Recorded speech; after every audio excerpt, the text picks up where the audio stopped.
Channel cooking কন্যা। আমি আজকে চলে এসেছি নতুন একটা রেসিপি নিয়ে, আর এই রেসিপিটা ঝাড়খণ্ডের একটা রেসিপি। তো এই রেসিপিটা দেখার জন্য ভিডিওটা কিন্তু শুরু থেকে শেষ অবধি দেখতে হবে, একদম স্কিপ না করে। তো চলুন ভিডিওটা শুরু করা যাক। আর শুরু করার আগে যারা যারা আমার চ্যানেলে নতুন আছেন, এখনও অবধি আমার চ্যানেলটাকে সাবস্ক্রাইব করেননি, প্লিজ আমার চ্যানেলটা সাবস্ক্রাইব করে আমার পাশে থাকবেন। আর ভিডিওটা লাইক, শেয়ার এবং কমেন্ট করতে একদমই ভুলবেন না। তো এই যে দেখুন, এখানে আমি নিয়ে নিয়েছি মুলন। তো এগুলো ঝাড়খণ্ড ভাষায় বলা হয় মুলন, আর এটার ইংলিশ নাম তো জানেন আপনারা, এটাকে বলা হয় লোটাস স্টেম। কিছুদিন আগেই মামার ছেলে ঝাড়খণ্ড থেকে এসছিল, আর সঙ্গে করে এই 2 আঁটি মুলন নিয়ে এসছিল। তো এইগুলো অনেক দিনই হয়েছে খাওয়া হয়নি, কোন ছোটোবেলায় খেয়েছি। তো এই মুলনগুলো হাতে পেয়ে আমি সঙ্গে সঙ্গে আমার মাকে ফোন করলাম আর জিজ্ঞেস করলাম যে এগুলো কীভাবে খেতে হয়। তো মা আমায় শিখিয়ে দিল, আর যেভাবে মা বলেছে সেভাবে কিন্তু আমি এই রান্নাটা করেছি। এটা 2টো রান্না বলেছে, আমি আপনাদেরকে আজকে একটা রান্না দেখাচ্ছি, আর একটা অন্য রান্না আমি পরের দিন আপনাদেরকে দেখাবো। তো এটা হলো মুলন ভাজার রান্না সর্ষে দিয়ে। প্রথমেই মুলনগুলোকে এই ছুরির সাহায্যে চেঁচে নিতে হবে, তারপর এগুলোকে পাতলা পাতলা করে কেটে নিতে হবে।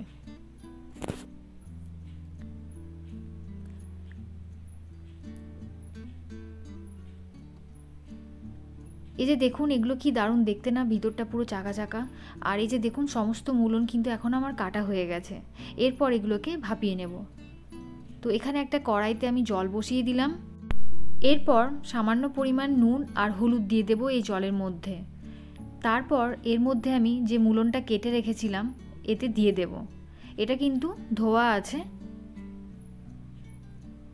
এরপর এটাকে নেড়ে চেড়ে একটা ঢাকনা দিয়ে 10 থেকে 15 মিনিট আমি এটাকে ভাপাতে দেব।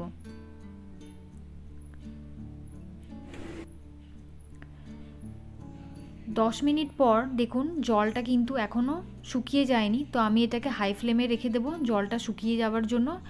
আর 10 মিনিট যেটা রেখেছিলাম সেটা আমি মিডিয়াম ফ্লেমে রেখেছিলাম।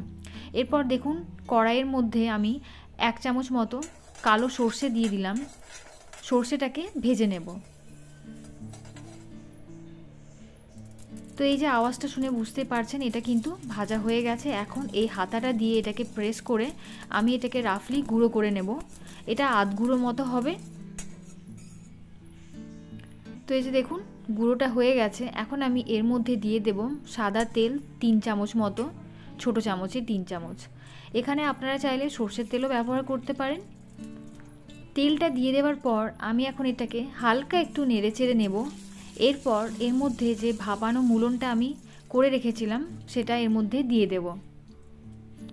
ছোটোবেলায় যখন মামার বাড়ি যেতাম তখন দিদা আমাদেরকে এটা রান্না বানিয়ে খাওয়াতো। আরও তার সাথে অন্যান্য দারুণ দারুণ রান্নাও কিন্তু দিদা বানিয়ে খাওয়াতো। আমার দিদা কিন্তু দারুণ রান্না বানায়। তো যাই হোক, এটাকে লালচে লালচে করে ভেজে নিতে হবে। এটা ভাজা কমপ্লিট। এটা যদি আপনারা বাজারে পান অবশ্যই কিন্তু এরকমভাবে ভাজা বানিয়ে খাবেন, গরম গরম ভাতের সাথে কিন্তু এটা দারুণ লাগে। আর এটা স্বাদ কিন্তু আমি বলে বোঝাতে পারবো না। তো এই ভিডিওটা অবশ্যই যদি আপনাদের ভালো লাগে তাহলে অবশ্যই কিন্তু একটা লাইক করে দেবেন। টাটা।